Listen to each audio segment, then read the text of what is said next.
मित्रांनो, कोणत्याही स्पर्धा परीक्षेच्या दृष्टिकोनातून वेळ, वेग, अंतर आणि ट्रेन हा टॉपिक अत्यंत महत्त्वाचा ठरतो आणि कोणत्याही स्पर्धा परीक्षेमध्ये या टॉपिकवर 2 ते 3 प्रश्न नक्कीच येत असतात. त्यामुळे स्पर्धा परीक्षेच्या दृष्टिकोनातून हा टॉपिक अत्यंत महत्त्वाचा ठरतो. मित्रांनो, आपण प्रत्येक व्हिडिओमध्ये एका प्रकारचा एक प्रश्न बघत आहोत. त्यामुळे व्हिडिओ खूप कमी वेळेचा असणार आहे आणि म्हणूनच व्हिडिओला शेवटपर्यंत स्किप न करता बघा. व्हिडिओ आवडला तर व्हिडिओला लाईक करा आणि हो, चॅनलला सबस्क्राईब करायला मात्र विसरू नका. बघूयात की प्रश्न कोणता आहे. प्रश्न आहे की एका ट्रेनची लांबी ही 180 मीटर इतकी असून तिचा वेग 84 किलोमीटर प्रति तास इतका आहे.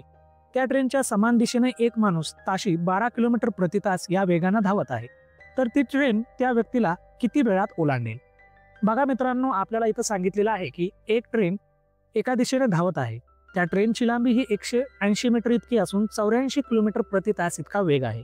त्याचबरोबर त्या ट्रेनच्या समान दिशेनं म्हणजे ट्रेन ज्या दिशेला धावत आहे त्याच दिशेनं एक माणूस धावत आहे आणि त्याचा ताशी वेग हा 12 किलोमीटर प्रति तास आहे. तर आपल्याला प्रश्न हा विचारलेला आहे की धावणारी ट्रेन त्या धावणाऱ्या माणसाला किती वेळात क्रॉस करेल? तर ॲनिमेशनच्या माध्यमातून आपण समजून घेऊयात की एक ट्रेन आहे आणि ती डावीकडून उजवीकडे धावत आहे. त्याचबरोबर एक माणूस आहे, तो पण डावीकडून उजवीकडे धावत आहे. म्हणजे ट्रेन आणि तो माणूस एकमेकांच्या समान दिशेने धावत आहेत. मित्रांनो, नेहमी लक्षात हे ठेवा की जेव्हा दोन वस्तू एकमेकांच्या समान दिशेने धावत असतील तर त्या दोन्ही वस्तूंच्या वेगाची ही नेहमी वजाबाकी होते. म्हणून या केसमध्ये काय होईल की ट्रेनची जी स्पीड आहे आणि जी माणसाची स्पीड आहे त्या दोघांच्या स्पीडची ही वजाबाकी होईल. बघा, आपल्याला दिलेली माहिती अशी आहे की त्या ट्रेनची लांबी ही 180 मीटर इतकी आहे. त्यानंतर आपल्याला जे दोन वेग दिलेले आहेत, एक तर त्या ट्रेनचा वेग आणि दुसरं म्हणजे त्या धावणाऱ्या माणसाचा वेग. तर ते दोघंही एकाच दिशेने धावत आहेत. म्हणून ट्रेनचा वेग 84 किलोमीटर प्रति तास आणि धावणाऱ्या माणसाचा वेग 12 किलोमीटर प्रति तास हे एकमेकातून वजा करायचे आहेत. म्हणून वेग बरोबर 84 किलोमीटर प्रति तास वजा 12 किलोमीटर प्रति तास असं आलं. आता 84 मधून 12 वजा केले असता 72 इतकं उत्तर मिळालं. म्हणून वेग बरोबर 72 किलोमीटर प्रति तास. आता बघा मित्रांनो, आपल्याला वेग हा किलोमीटर प्रति तासामध्ये दिलेला आहे आणि त्या ट्रेनची लांबी ही आपल्याला मीटरमध्ये दिलेली आहे.